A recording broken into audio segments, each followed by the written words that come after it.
जब बच्चा क्लास में उसका जहन हाजिर नहीं रहता है तो क्लास में हर दिन बच्चे के लिए टीचर को प्लीज साइलेंट कीप साइलेंट करना पड़ता है, इस तरह से जिस तरह से अब बच्चे कर रहे हैं। जब तक ये बच्चे खामोश नहीं होंगे टीचर पढ़ाएगा कैसे? या पीछे आवाज़ आ रही है, इनको खामोश कराओ, इधर से आवाज़ आ रही है, इसको खामोश कराओ, इधर से आवाज़ आ रही है, इसको खामोश कराओ। 40 मिनट का पीरियड होता है, 5-7 minute please silent keep silent में जाता है, 5 मिनट हाजिरी लेने में जाते हैं। अब 30 मिनट में किस बच्चे को पढ़ाएगा जिसमें से 15 बच्चे पढ़ना नहीं चाहते हैं? माँ बाप ने सिर्फ इसलिए भेजा था, इधर उधर फिरा तो खराब होता है, स्कूल जाओ। तो खराब बच्चे को स्कूल भेजा इसलिए जा रहा है कि कुछ लोग वहाँ पढ़ना चाहते हैं, तू वहाँ फिर फाड़ के तू भी घूम फिर के आ जा। बच्चों को पढ़ाने के लिए कोई अच्छी सोच नहीं है कि बच्चों को बनाना क्या है। माँ से पूछे अपने बच्चे को बनाना क्या चाहते हैं, बाप से पूछे अपने बच्चे को बनाना क्या चाहते हैं, तो आप कहेंगे कि उनके पास कोई नज़रिया नहीं है कि बच्चे को बनाना क्या है। बहुत सारे लोग थोड़ा पढ़ाई पर संजीदा हैं तो 10वीं के एग्ज़ाम की तैयारी का सोचते रहते हैं कि 10वीं में पास हो जाएं तो उसके बाद बताएंगे। माफ़ कीजिएगा, बच्चों के फ्यूचर को तय करने के लिए 10वीं का इंतज़ार नहीं किया जाता है। 4वीं-5वीं क्लास से बच्चे के जहन को तैयार करना होता है कि तुम जाना कहाँ चाहते हो, तुम पढ़ना क्या चाहते हो। सबसे पहले माँ बाप की जिम्मेदारी ये होती है कि वो अच्छे स्कूल में डालें या ना डालें, अच्छे उस्ताद के पास ज़रूर डालें। वो अच्छा उस्ताद दरख्त के नीचे पढ़ाता हो, झोपड़पट्टी में पढ़ाता हो, ट्यूशन में पढ़ाता हो, घर पे पढ़ाता हो, स्कूल में पढ़ाता हो, मस्जिद में पढ़ाता हो, मदरसे में पढ़ाता हो, कहाँ पढ़ाता हो। क्योंकि तालीम अच्छे उस्ताद से मिलती है, अच्छे दरो दीवार से नहीं मिलती है। अच्छे उस्ताद से तालीम मिलती है। वो तालीम जो बच्चे को आगे मुस्तकबिल बताता है वो एक अच्छे उस्ताद से है। अपने बच्चों के लिए सबसे पहले अच्छा उस्ताद मुंतखब कीजिए, चाहे वो स्कूल में हो या स्कूल के बाहर हो, गाइड करता हो। पहले के लोग अपने छोटे छोटे बच्चों को किसी अच्छे माहिर तालीमात के पास ले जाते थे और पूछते थे कि बताइए मेरा बच्चा क्या बनेगा। तो वो उसकी पेशानी को देखते, उसके कामकाज को देखते, उसका टेस्ट लेते, उसे खेलकूद का सामान देते, उसको किसी तरह से चलने फिरने की मशक कराते, उससे बातचीत करते, तो फ़ौरन पता करते थे कि ये बच्चा क्या बनेगा। कितनी कोशिश करनी है। मैं आज के माँ बाप के लिए, खुसूसन माँओं के लिए बड़ी माजरत चाहता हूँ कि आज की माएँ अपने बच्चों का फ्यूचर बनाने का बिल्कुल सोचती नहीं है। वो नहीं चाहती है कि मेरा बच्चा कुछ बने। बच्चों को स्कूल में क्यों डाला जाता है, ज़रा सर्वे करवाइए आप। बहुत सारे माँ बाप इसलिए डालते हैं, पोट्टा इधर उधर फिर रहा, ख़राब होता, स्कूल में गया तो अच्छा होता, इसलिए भेज देते हैं। गोया उनको फिरने से बचाना है कि मोहल्ले में इधर उधर फिरना नहीं, ड्रेस पहनना, स्कूल जाना। चलिए आपकी नीयत यही है तो 10 साल तक वो यही करेगा कि ड्रेस पहनेगा, स्कूल जाएगा। कल को ये मत पूछिएगा कि बेटा पढ़ा क्या तूने, क्योंकि आपका मकसद क्या था, इन इधर उधर फिरना नहीं, स्कूल जाना। स्कूल में जाकर फिर तो चलता लेकिन बाहर नहीं फिरना। तो ये मकसद उनका हल हो गया। उन्होंने 13 साल तक बच्चे के पीछे मेहनत कर रहे हैं कि वो इधर उधर नहीं फिरना, सिर्फ स्कूल जाके फिरना हो। 13 साल के बाद वो आपके हाथ आएगा, गले मोहल्ले में नहीं फिरा, स्कूल में फिर को आ गया। इसलिए कि एक टीचर को किस तरह के बच्चे को पढ़ाने के लिए कितनी मेहनत की ज़रूरत पड़ती है, वो टीचर से जाके पूछिए। जब बच्चा क्लास में उसका जहन हाजिर नहीं रहता है तो क्लास में हर दिन बच्चे के लिए टीचर को प्लीज साइलेंट कीप साइलेंट करना पड़ता है, इस तरह से जिस तरह से अब बच्चे कर रहे हैं। जब तक ये बच्चे खामोश नहीं होंगे टीचर पढ़ाएगा कैसे? या पीछे आवाज़ आ रही है, इनको खामोश कराओ, इधर से आवाज़ आ रही है, इसको खामोश कराओ, इधर से आवाज़ आ रही है, इसको खामोश कराओ। 40 मिनट का पीरियड होता है, 5-7 minute please silent keep silent में जाता है, 5 मिनट हाजिरी लेने में जाते हैं। अब 30 मिनट में किस बच्चे को पढ़ाएगा जिसमें से 15 बच्चे पढ़ना नहीं चाहते हैं? माँ बाप ने सिर्फ इसलिए भेजा था, इधर उधर फिरा तो खराब होता, स्कूल जाओ। तो खराब बच्चे को स्कूल भेजा इसलिए जा रहा है कि कुछ लोग वहाँ पढ़ना चाहते हैं, तू वहाँ फिर फाड़ के तू भी घूम फिर के आ जा। इनका मकसद हल नहीं होगा इस तालीम से। वो 13 साल तक भी पढ़ा ले तो उनका मकसद हल नहीं होगा। बास की नीयत क्या है, मेरे भाई का बच्चा जा रहा है, मेरा बच्चा भी स्कूल जाना, नहीं तो ख़राब लगता है। तो मेरे भाई का बच्चा जा रहा है, इन भी जाना, मेरी बहन का बच्चा जा रहा है, मेरा जाना, मेरे पड़ोस का बच्चा जा रहा है, मेरा भी बच्चा जाना। किसी की नीयत पढ़ाई के फ़ायदे के लिए है, बहुत कम देखता हूँ मैं। इसलिए कि जो शख्स जिस नीयत के हिसाब से बेचता है, उसको अगर वो फ़ायदा हासिल हो जाए तो वो फ़ायदे के बाद वो खामोश हो जाता है। अगर मेरा और आपकी ये नीयत हो चाय पीना है तो किसी भी होटल की चाय पी लूँगा, मेरा काम ख़त्म। अगर नीयत ये है अच्छी चाय पीना है तो फिर अच्छी चाय, अच्छा खाने के लिए लोग बसों कल्याण तक जा रहे हैं कि उनका फ़ायदा वहाँ जाके हासिल होगा। तो आपके बच्चे स्कूल क्यों जा रहे हैं, आपने क्या सोचा है, क्या फ़ायदा हासिल करना चाहते हैं? मैं 13 साल तक बच्चों के स्कूल की फ़ीस देना चाहती हूँ और मेरा बच्चा स्कूल जाना आना ये मेरा फ़ायदा है, तो 13 साल तक यही हासिल होगा, मोंटेसरी से लेकर 10 तक। इस फ़ायदे के बाद आपका बच्चा करेगा क्या? इसके बाद आपका बच्चा ये करेगा कि बाप के काम में हाथ बटाएगा, किसी के यहाँ नौकरी करेगा, किसी के यहाँ नौकर बन के जाएगा, वही करेगा। आपने बच्चे को इसीलिए पढ़ाया था, यही फ़ायदा हासिल हुआ। मेरा कहना ये है कि अल्लाह ने आपको, अपनी औलाद को स्मार्टफोन की तरह खूबसूरत बच्चे दिए हैं। आपके बच्चों की ज़हानत की तारीफ़ आप खुद करते हैं कि मेरा बच्चा बहुत तेज़ जहन है, तो इतने स्मार्ट बच्चों को ख़राब करने में आप मेहनत कर रहे हैं। 13-13 साल तक बच्चे को सिर्फ स्कूल भेज रहे हैं। आपको पता है रोज़ाना टीचर बैठे होंगे, इनकी मेरी सदाकत करेंगे इस बात की कि रोज़ाना 6 सब्जेक्ट अगर पढ़ाए जाते हैं तो हर दिन में एक सब्जेक्ट के तहत 10 नए लफ्ज़ सिखाए जाते हैं। अगर 6 सब्जेक्ट में एक दिन में 10 नए लफ्ज़ सिखाए जाते हैं तो वो 60 लफ्ज़ होते हैं। 60 लफ्ज़ रोज़ाना उसको याद करना होता है। तालीम के हवाले से लोग मिसाल देते हैं कि तालीम हासिल कैसे होती है। जिस तरह रोज़ाना खाना खाते हैं, एक एक निवाला पेट में डालते हैं तो वो अंदर जाकर पचता है, काम करता है, फिर उसके बाद उसकी ग़िज़ाइयत और तक़वियत बनती है। तालीम भी रोज़ाना की ऐसी ही है कि रोज़ाना आपको थोड़ा थोड़ा दिया जाएगा और थोड़ा थोड़ा आपको खाना है, पचाना है, उसको जहन में बिठाना है। लेकिन हमारी सोसाइटी का जो तरीक़ा है, बहुत माज़रत के साथ उन बीमारियों की तरफ तवज्जो दिलाऊंगा जो तरीक़ा तालीम के ख़िलाफ़ है, जिसमें स्कूल को प्रॉब्लम है, टीचर को प्रॉब्लम है। घर में एक आदमी की शादी होती है, बच्चा 8 दिन छुट्टी करता है। शादी की अहमियत हमारे यहाँ इतनी अजीज़ है, जैसे हम मुसलमानों में बहुत सारे लोग पैदा ही इसीलिए हुए हैं कि शादी करना है। मेरी शादी करना है, मेरे भाई की शादी करना है, मेरे चचा की शादी करनी है, उनकी शादी करनी है, पैदा ही शादी के लिए हुए हैं। शादी का ताल्लुक आखिरी जुमागी तक है। उसके बाद हर शादीशुदा जोड़े को लात मार के ही कहा जाता है अपनी ज़िंदगी खुद गुजार। ताल्लुक होता है 5 साल की उम्र से। 5 साल तक वो माँ की गोद से सिखाना होता है, लेकिन कोई माँ ये जिम्मेदारी कबूल करना नहीं चाहती है कि मैं सिखाऊंगी। बच्चा तकिया सीखने से पहले पिल्लो सीख के आ रहा है कि तकिए को पिल्लो कहते हैं। माँ की जिम्मेदारी थी कि इसको तकिया सिखाएं, तकिया बोलते हैं इसको, वो पिल्लो सीख के आ रहा है। आपका बच्चा इंग्लिश मीडियम से जितने भी अंग्रेजी अल्फाज सीख के आ रहा है, वो इस्तेमाल कितने लोगों में करेगा? पढ़े लिखे लोग 5% हैं। 95% लोग आपके तकिए को यानी पिल्लो का तकिया ही कहते हैं। सेब को सेब ही कहते हैं, एप्पल नहीं कहते। अब मैं अपने बच्चे को बोला जा बेटा एप्पल लेकर आ, सेब लेकर आ, तो बच्चा तो उसको एप्पल पड़ा हुआ है, सेब तो सीखा नहीं, जो माँ की गोद से सीखना था उसको। अब वो माँ कह रही है कि ये सेब नहीं समझ में आता, इसको एप्पल ही समझ रहा है, ये पिल्लो समझ रहा है। सारी चीज़ें कहानियाँ इससे जुड़ी हुई हैं।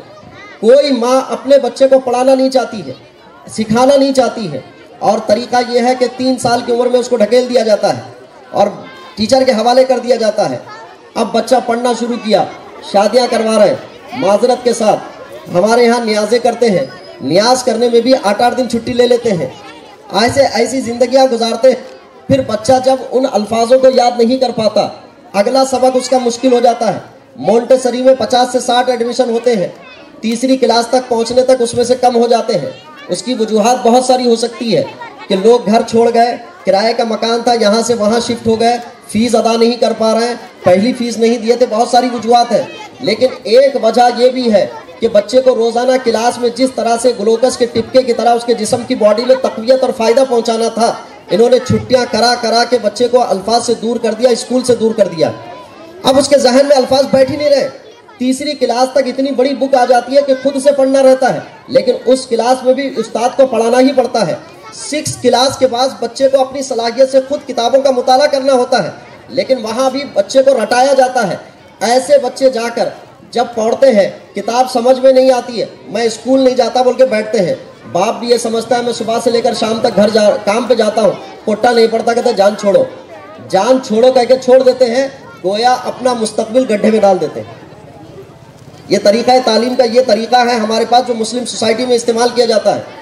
आज जो आपके ताज स्कूल से डॉक्टर बने हुए हैं उनसे पूछिए कि डॉक्टर बनने के लिए उन्होंने कितनी दावतों को अवॉइड किया है, कितने फंक्शंस में नहीं गए हैं, वो कितनी चीज़ों को छोड़ दिया है। तालीम ऐसे नहीं आती है। तालीम के लिए आपको ऐसे ही मेहनत करना पड़ता है जिस तरह आप खाने पीने के लिए और रोज़ाना कमाने के लिए मेहनत करते हैं। जिस तरह से एक दिन कमाने नहीं गए तो घर कमज़ोर होता है, इसी तरह एक दिन स्कूल नहीं गए तो तालीम कमज़ोर हो जाती है। ये तरीका मैं खास कर कह रहा हूँ, ये शादियाँ आपको काम आने वाली नहीं है, ये दावतें आपके काम आने वाली नहीं है। और दावतों में भी बैठे रहते हैं तो कहते कब तक बैठते हैं, पूरी आखिरी बर्तन उठाने तक बैठे रहते हैं। 1-1 बजे तक की दावत होती है, पूरे बर्तने उठा कर आते हैं। जब रात में बच्चा 1 बजे तक जगा रहता है, टीचर से पूछिए उस बच्चे को पढ़ाया कैसे जाएगा, उसको ऊँघ आती रहती है, वहाँ ऐसे ऐसे सोता रहता है। और ये माँ बाप उसको तैयार करा के किसी तरह से भेजते हैं। जिसका जहन तैयार ना हो, टीचर कैसे उसके ऊपर अपलोड करेगी कि इसके जहन में मैं हरूफ डाल दूँ। टीचर से ये प्रॉब्लम होती है। तो आप घर के माहौल ऐसे बनाए हुए हैं कि पैसा खर्चा करना चाहते हैं लेकिन उसके तालीम हुसूल नहीं करना चाहते। अब दूसरी आखिरी बात मैं आपको जिक्र करना चाहूँ, जिन माँ बाप ने अपने बच्चों को 10 तक पढ़ा के किसी तरह से पहुँचा दिया, अब आप पूछिए कि क्या करना चाहते हैं। यही करना चाहते हैं, क्या करेंगे, जिसमें पैसा ज़्यादा हो वो बनाया जाए। किसमें अब ज़्यादातर चल रहा है, डॉक्टर में पैसा, कि डॉक्टर में पैसा बहुत है। इन खाली सलाम करे तो भी 100 रुपये फीस लेता, हाथ देखा तो 300 रुपये फीस लेता, क्लिनिक रही तो साथ में उसकी भी अलग फीस आती, एक्सरे के लिए दिया तो उसकी अलग फीस आती, पैसा पैसा। ठीक है, एक डॉक्टर है, मान लीजिए आपने पूरे मोहल्ले में 100 डॉक्टर बना दिए। 100 डॉक्टर बनने के बाद एक आदमी झूठे के केस कर दिया आपके ऊपर। अब डॉक्टर कमाया था करीब 1 करोड़ 2 करोड़ रुपए अपनी डॉक्टर फीस से, झूठे केस में इसको डाल दिया। अब वो डॉक्टर झूठे केस से निकलने के लिए वकील के पास गया, वकील फीस लेता है एक हेयरिंग की कि कोर्ट में मैं आऊंगा 2 लाख रुपए लूंगा। अब ये जब कमाया था, एक वकील के पीछे 2 लाख रुपए एक मर्तबा की हाजिरी के लिए ले रहा है।